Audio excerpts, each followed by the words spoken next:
আসসালামু আলাইকুম। সবাইকে শুভেচ্ছা জানাচ্ছি। মাসুম মাহবুব দেখছেন ওপেন দাজ ইউটিউব চ্যানেল এবং মাসুম মাহবুব ফেসবুক পেজ। পৃথিবীর যে প্রান্ত থেকে যারা দেখছেন সবার জন্য শুভকামনা, ভালোবাসা। বেশ কিছু গুরুত্বপূর্ণ খবর আছে। একদিকে ভারতের ভেতরে যে উত্তেজনা, সেই উত্তেজনার পরপর আরেকটি উত্তেজনার খবর চলে এসছে। সেটি হলো ভারতের দিকে তাক করে আছে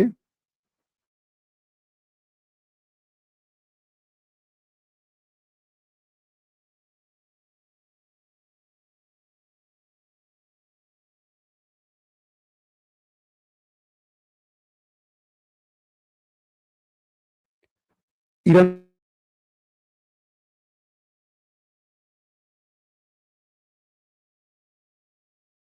ইউক্রেন এবং ইসরায়েলকে। ৩ নাম্বার গুরুত্বপূর্ণ খবর, মধ্যপ্রাচ্যে ওমান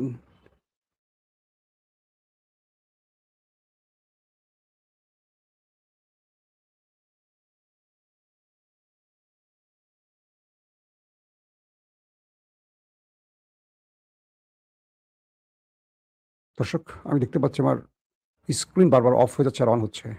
I don't know, আমি জানি হয়তোবা ইন্টারনেটের কারণে হতে পারে।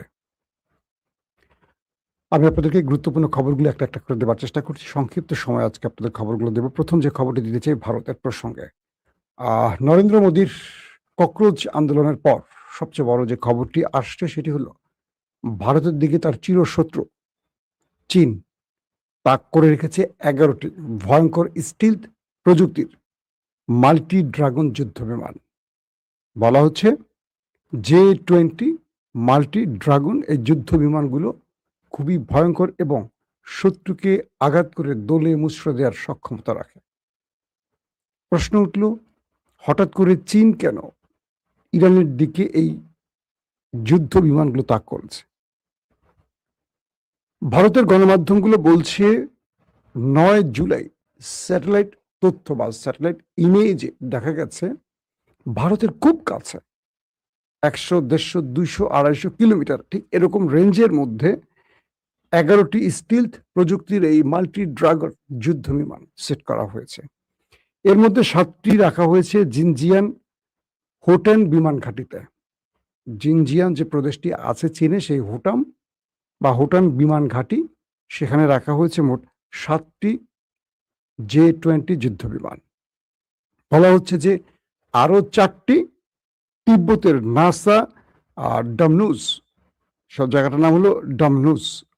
তো নাসা ডামনুস ঘাঁটি যেটি আছে তিব্বতের কাছে, সেখানে আরো ৪টি যুদ্ধ বিমান বসিয়ে রেখেছে বা অবস্থান করে রেখেছে সেখানে চীন। বলা হচ্ছে চীন লাদাখ থেকে শুরু করে অরুণাচল আরো কয়েকটি অঞ্চলে ভারতীয়দের সাথে যে উত্তেজনা সৃষ্টি হচ্ছে তার পরিস্থিতির আলোকে এই যুদ্ধ বিমানগুলো সেট করেছে। এবং সাম্প্রতিক ভারতীয় গণমাধ্যম সহ আন্তর্জাতিক অনেক গণমাধ্যমে আমরা দেখেছিলাম যে চীন ভারতের বিশাল অঞ্চল দখল করে ফেলেছে এবং সেই দখল প্রক্রিয়ার অংশ এই যুদ্ধ বিমান পরিকল্পিত সেখানে সেট করার অংশ হতে পারে। আবার ভারত বলছে বা যারা সামরিক বিশ্লেষক কূটনীতিবিদ তারা বলছেন চীন কৌশলগত কারণে যুদ্ধ বিমানগুলো এখানে রেখে ভারতকে ভিন্ন মেসেজ দিচ্ছে, প্রয়োজনে যে কোনো সময় বড় কোনো অপারেশনে চীন যেন এগিয়ে থাকে সেজন্য এই যুদ্ধ বিমানগুলো ভারতের একদম নাকের ডগায় সেট করে রেখেছে। এখন নরেন্দ্র মোদী একদিকে দেশের ভেতরে ককরোচের আন্দোলনে দলে মুচড়ে গেছেন, তার পরাজয় হয়ে গেছে ইতিমধ্যে, কারণ এই আন্দোলনের ফলে দীর্ঘদিন ক্ষমতায় থাকা নরেন্দ্র মোদী ছাত্র আন্দোলনের ফলে তার গুরুত্বপূর্ণ একজন মন্ত্রী, কেন্দ্রীয় শিক্ষামন্ত্রী ধর্মেন্দ্র প্রধানকে সরাতে বাধ্য হয়েছেন। শুধু তাই নয়, আরো যে শর্তগুলো দিয়েছে নরেন্দ্র মোদীকে আন্দোলনকারীরা, সেই শর্তগুলো নরেন্দ্র মোদীর রাজনীতিতে সবচেয়ে বড় ধাক্কা দিয়েছে বলে ধারণা করা হচ্ছে। দর্শক, আসছে দ্বিতীয় গুরুত্বপূর্ণ খবর, সেটি হলো সৌদি এবং ইয়েমেনের মধ্যে উত্তেজনা ক্রমান্বয়ে বাড়ছে এবং একে অপরে আরো বড় পাল্টা হামলার প্রস্তুতি নিচ্ছে। একদিকে হুতিরা বলছে সৌদি আরব যদি আবারও তাদের উপর কোনো অ্যাটাক করে তাহলে পুরো সৌদির জ্বালানি তেল কেন্দ্রগুলোকে ধ্বংস করে দেবে। আবার সৌদি আরবের ভেতর থেকে বলা হচ্ছে বিদ্রোহীদের উপর, অর্থাৎ ইয়েমেনের এই হুতি বিদ্রোহীদের উপর তারা শক্ত প্রতিঘাত করবে। কারণ তাদের আরামকো, জিজান সহ কয়েকটি অঞ্চলের যে সবচেয়ে বড় তেলকূপ, সেখানে হামলা তাদের কি বলবো বিলিয়ন বিলিয়ন মার্কিন ডলারের ক্ষতি করেছে এরা।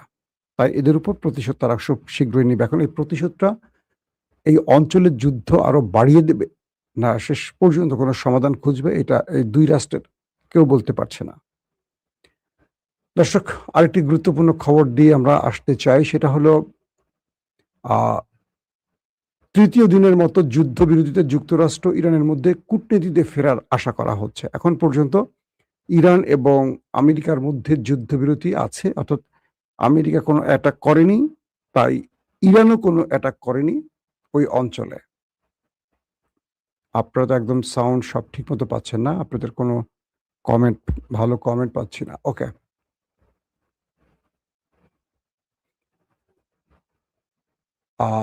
যে গুরুত্বপূর্ণ কথাটি মানে খবরটি দিচ্ছিলাম, তৃতীয় দিনের মতো উভয় পক্ষ সংঘাত স্থগিত রাখায় মধ্যস্থতাকারীরা যুক্তরাষ্ট্র ও ইরানকে আলোচনার টেবিলে ফিরিয়ে আনার ক্ষেত্রে অগ্রগতির আশা প্রকাশ করেছেন। রুদ্ধতার আলোচনা প্রসঙ্গে নাম প্রকাশে অনিচ্ছুক মধ্যপ্রাচ্যের কর্মকর্তারা অ্যাসোসিয়েট প্রেস সংবাদ সংস্থাকে জানিয়েছে যে ওয়াশিংটন ও তেহরানের মধ্যকার দূরত্ব ঘোচাতে কাতার ও পাকিস্তান মধ্যস্থতা অব্যাহত রেখেছে। ওয়াশিংটনের মন্তব্য এবং প্রায় 2 সপ্তাহ আগে আকস্মিকভাবে সংঘাত বৃদ্ধির পর মার্কিন হামলায় অব্যাহত বিরতি এই দাবিগুলোকে সমর্থন করছে বলে মনে করা হচ্ছে। তবে ইরান আলোচনার বিষয়টিকে গুরুত্বহীন করে দিয়েছে এবং সৌদি আরব, জর্দান ও ইরাকের ওপর তাদের ড্রোন হামলা পরিস্থিতির নাজুকতাকে তুলে ধরেছে। এতে বোঝা যায় যে তেহরান অথবা অন্ততপক্ষে এই অঞ্চলে ইরান সমর্থিত সশস্ত্র গোষ্ঠীগুলো যুক্তরাষ্ট্রের নতুন নীতি পরীক্ষা করে দেখতে চাইছে। মার্কিন প্রেসিডেন্ট ডোনাল্ড ট্রাম্প দাবি করেছেন ইরান তাদের প্রতিনিধিদের মাধ্যমে এবং সরাসরি বৈঠকের অনুরোধ করেছে এবং আমরা সেই বৈঠকটি করছি। এবং ট্রাম্প বলছেন, এই মুহূর্তে ইরানের সঙ্গে কথা বলছি। তিনি এয়ারফোর্স ওয়ানে সাংবাদিকদের বলেন, আমাদের আলোচনা ফলপ্রসূ হয়েছে, মানে ইরানের সাথে আলোচনা ট্রাম্পের ফলপ্রসূ হয়েছে। তবে তিনি যেমনটা প্রায়শই করে থাকেন, ইরান চুক্তিতে পৌঁছাতে ব্যর্থ হলে মার্কিন নেতা হুমকিও দিয়েছেন ইরানকে। এটি তিনি প্রায়ই করেন, কিন্তু শেষ পর্যন্ত তার হুমকিতে কোনো কিছু কাজ হয় না। ইরানের পররাষ্ট্র মন্ত্রণালয়ের একজন মুখপাত্র জোর দিয়ে বলেছেন যে তেহরান শান্তি আলোচনা পুনরায় শুরু করার জন্য অনুরোধ করেনি। অর্থাৎ ট্রাম্প যে দাবিটি করেছিল যে ইরান আমাদের কাছে অনুরোধ করে, এটা মিথ্যা বলছে ইরানের পররাষ্ট্র মন্ত্রণালয় থেকে। তিনি বলছেন, মধ্যস্থতাকারীরা আমেরিকান পক্ষের কাছ থেকে আমাদের কাছে বার্তা পৌঁছে দিতে পারে, কিন্তু কোনো সরাসরি আলোচনা হচ্ছে না। বিশ্বব্যাপী তেল পরিবহনের জন্য অন্তত গুরুত্বপূর্ণ জলপথ হরমুজ প্রণালী এবং বাবুল মান্দাব এই মুহূর্তে এখনো বলা যাচ্ছে যে ইরানের দখলে আছে। একটি ইরানের দখলে, অন্যটি রয়েছে তার অন্যতম মিত্র আনসারুল্লাহ হুতিদের দখলে। পাশাপাশি ওমান হরমুজ প্রণালীর যৌথ ব্যবস্থাপনার জন্য ইরানের কাছে একটি প্রস্তাব পেশ করেছে। এটা হলো একটা কি বলবো ওমানের বিশ্বাসঘাতকতার পর্যায়ে পড়তে পারে। ওমান হরমুজ প্রণালীর যৌথ ব্যবস্থাপনার জন্য ইরানের কাছে একটি প্রস্তাব পেশ করেছে, যেখানে স্বেচ্ছামূলক ফি প্রদানের মাধ্যমে এটি নিশ্চিত করা হবে যে তেহরান এই গুরুত্বপূর্ণ জলপথটির একক নিয়ন্ত্রণ প্রতিষ্ঠা করতে পারবে না। মার্কিন প্রেসিডেন্ট ডোনাল্ড ট্রাম্প বলেছেন, ওয়াশিংটন তেহরানের সঙ্গে অন্ততপক্ষে বন্ধুত্বপূর্ণ আলোচনা করতে চায় বা করবে, তবে তিনি দীর্ঘস্থায়ী আলোচনার জন্য প্রস্তুত নন বলেও ইঙ্গিত দিয়েছেন। পাশাপাশি প্রধানমন্ত্রী বেঞ্জামিন নেতানিয়াহু মঙ্গলবারের পর ট্রাম্পের সঙ্গে সাক্ষাৎ করবেন এবং ইরানের বিরুদ্ধে যুক্তরাষ্ট্র ইসরায়েল যুদ্ধ হবে আলোচনার প্রধান বিষয়, এটিও তিনি স্মরণ করিয়ে দিয়েছেন। ইরাকের রিয়াদ ও পূর্বাঞ্চলীয় প্রদেশের তেল স্থাপনাগুলোকে লক্ষ্য করে ইরান সমর্থিত গোষ্ঠীগুলোর চালানো ড্রোন হামলায় নিন্দা জানিয়েছে সৌদি আরব। এটি হলো আল জাজিরার আজকের লেটেস্ট ব্রেকিং খবর। দর্শক, এখন যে বিষয়টি আমি একটু গুরুত্বের সাথে আপনাদের কাছে আলোচনা করতে চাই, সেটা হলো আপনারা যেই সংবাদটা শিরোনামে দেখি হয়তো বসে আছেন, সেটা নিয়ে একটু আলোচনা করবো। তার আগে আরেকটি ইরানের খবর দিই। খাতাম আল আম্বিয়ার কেন্দ্রীয় সদর দফতর এক বিবৃতিতে বলেছে, এই অঞ্চলে চলমান অশুভ শক্তি ও নিরাপত্তাহীনতার ধারাবাহিকতা এবং ইরানের উপর অবৈধ নৌ অবরোধ বাস্তবায়নের পরিপ্রেক্ষিতে যুক্তরাষ্ট্র গত 3 দিন ধরে আমাদের দেশের উপকূলীয় ও আঞ্চলিক জলসীমায় ইরানি জাহাজ, বাণিজ্যিক জাহাজ ও ট্যাঙ্কারগুলোতে অ্যাটাকের চেষ্টা করেছে এবং হুমকি দিয়েছে। সেই বিবৃতিতে আরো বলা হয়েছে, আমরা সতর্ক করছি যে আমেরিকার এই পদক্ষেপকে এ অঞ্চলে যুদ্ধের সম্প্রসারণ হিসেবে বিবেচনা করা হবে এবং ইসলামী প্রজাতন্ত্র সশস্ত্র বাহিনী অর্থাৎ আইআরজিসি তারা এই প্রতিঘাতের পাল্টা জবাব দিতে সদা প্রস্তুত আছে। আমেরিকাতে আসতে যাচ্ছে মানে mister president Donald Trump call করেছেন খুব ইম্পর্টেন্ট দুজন ব্যক্তিকে, একজন ইসরায়েলের বেঞ্জামিন নেতানিয়াহু, অন্য হলেন ইউক্রেনের ভ্লাদিমির জেলেনস্কি। তাদের দুজনকে ডাকা হয়েছে। কেন ডাকলেন মিস্টার ট্রাম্প, এটা নিয়ে এখন আলোচনা তুঙ্গে। অর্থাৎ সাম্প্রতিক সময় ইরানের একটি জাহাজে অ্যাটাক করেছে ইউক্রেন এবং ইরান ইউক্রেনকে ডেকে বলেছে তারা এটার পাল্টা জবাব দেবে। অর্থাৎ ইউক্রেন যে তাদের একটি অস্ত্র বোঝাই জাহাজকে টার্গেট করেছে এবং ইরানের একজন মারা গেছে, এটার প্রতিশোধ ইরান নেবে এবং এই ব্যাপারে ইউক্রেনকে সতর্ক করা হয়। এখন এই সুযোগটি কাজে লাগাতে চায় ইসরায়েল এবং আমেরিকা। একদিকে ইউক্রেন রাশিয়ার সাথে যুদ্ধে আছে এবং রাশিয়ার হাতে ধোলাই খেয়ে যাচ্ছে। সেই ইউক্রেন এখন নতুন ফ্রন্টে ইরানের সাথে যদি যুদ্ধে জড়ায়, এতে ইউক্রেনের কতটুকু লাভ জানি না, তবে সবচেয়ে বেশি লাভ হবে ইসরায়েলের। কারণ এই মুহূর্তে ইসরায়েল চায় ইরানকে ধ্বংস করতে এবং আমেরিকার সঙ্গে আরো কয়েকটি মিত্র দেশ যেন এই যুদ্ধে জড়ায়।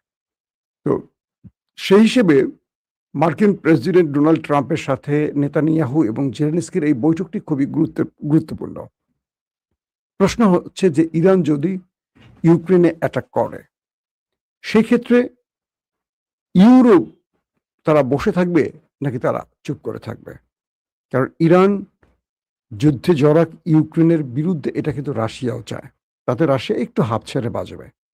তো এখন হিসেব মানে আন্তর্জাতিক বিশ্লেষকরা বলছেন যে ইরান ইউক্রেনের যুদ্ধে ছড়ানোর আগে তারা আরো দুটো ফ্রন্টকে ক্লোজ করার চেষ্টা করবে। এক, যদি আমেরিকার সাথে ইরানের যুদ্ধটা বন্ধ হয়ে যায় তাহলে ইরান একটা বড় জায়গা থেকে রেহাই পাবে, তখন তারা পূর্ণ নজর রাখতে পারবে ইউক্রেনে এই উছিলায়।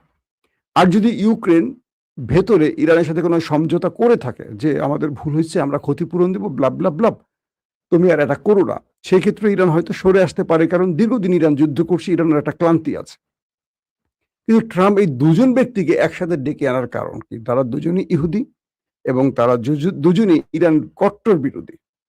তার মানে ট্রাম্প কি আগামী দিনে ইসরায়েল এবং ইউক্রেনকে নিয়ে একটা বড় যুদ্ধ করতে যাচ্ছে ইরানের বিরুদ্ধে? যেহেতু ন্যাটো আমেরিকার ডাকে আসেনি, ইউরোপ আমেরিকার ডাকে আসেনি, এখন ইরান যদি ইউক্রেনে হামলা করে সেই ক্ষেত্রে ন্যাটো বা ইউরোপ কি ইরানের বিরুদ্ধে যুদ্ধে আসবে? একটা পক্ষ বলছে যে ইউরোপ এই যুদ্ধে আসতে পারে, যদিও ইউরোপ রাশিয়ার বিরুদ্ধে আসেনি ইউক্রেনের আর রাশিয়ার যুদ্ধের কারণে, কিন্তু ইরানের বিরুদ্ধে ইউরোপের দেশগুলো বা ন্যাটো চলে আসতে পারে। এখন এই হিসেব নিকেশগুলো করেই ইরান এই যুদ্ধে জড়াতে চায়, কারণ এই মুহূর্তে ইরান ন্যাটোর সাথে বা ইউরোপের সাথে যুদ্ধ করতে চায় না, কারণ ইরান যথেষ্ট পরিমাণ আক্রান্ত হয়েছে আমেরিকা দ্বারা, পাশাপাশি তার আগে আমেরিকা এবং ইসরায়েল দ্বারা। সেই হিসেবে ইরান তার জাতিকে একটা স্বাভাবিক পরিস্থিতিতে আনতে চায়, কিন্তু তার আগে ইরান বাণিজ্যিকভাবে কিছু হিসেব নিকেশ মেলাতেও চায়। কারণ ইরান মনে করছে যুদ্ধটা যদি 10 বছর হয় করবে, কিন্তু স্থায়ী শান্তি প্রতিষ্ঠার জন্য। কিন্তু থেমে থেমে শত্রুরা অ্যাটাক করবে এখান দিয়ে ওখান দিয়ে, আর শত্রুদের জবাব না দিয়ে ইরান বসে থাকবে, ইরান এটা কোনোভাবেই মানতে পারছে না। কিন্তু ডোনাল্ড ট্রাম্প এই দুজনকে নিয়ে কি বলবো আমেরিকাতে বসে যে মিটিংটি করবে, হোয়াইট হাউসে করুক আর যেখানে করুক, এই মিটিংটির পর আমরা বুঝতে পারছি যে ইরানকে নিয়ে বড় কোনো অ্যাডভেঞ্চারে যাচ্ছে আমেরিকা। কি হতে পারে সেই অ্যাডভেঞ্চার? এক, ইরানের উপর অনেক বড় নিষেধাজ্ঞা আসতে পারে, অথবা কয়েকটি মিত্রকে নিয়ে ইরানের বিরুদ্ধে নতুন করে ঝাঁপিয়ে পড়তে পারে ডোনাল্ড ট্রাম্প। আপাতত এই দুটোকে সাসপেক্ট করছে রাজনৈতিক যারা বিশ্লেষক, কারণ কোনোভাবেই ইরান যুদ্ধ থেকে আমেরিকা কিছু পায়নি, পাশাপাশি ইরানের হাতে ধোলাই খেয়ে আমেরিকা যা হারিয়েছে সে ইজ্জত ফিরিয়ে আনতে চায় আগামী মধ্যবর্তী নির্বাচনের আগে। মিস্টার ট্রাম্প, নতুবা এই নির্বাচনে তার পরাজয় নিশ্চিত হয়ে যায়। এখন ট্রাম্প কোন পথটি বেছে নেবেন, এইটা হয়তো সময় বলে দেবে। আল্লাহ হাফেজ।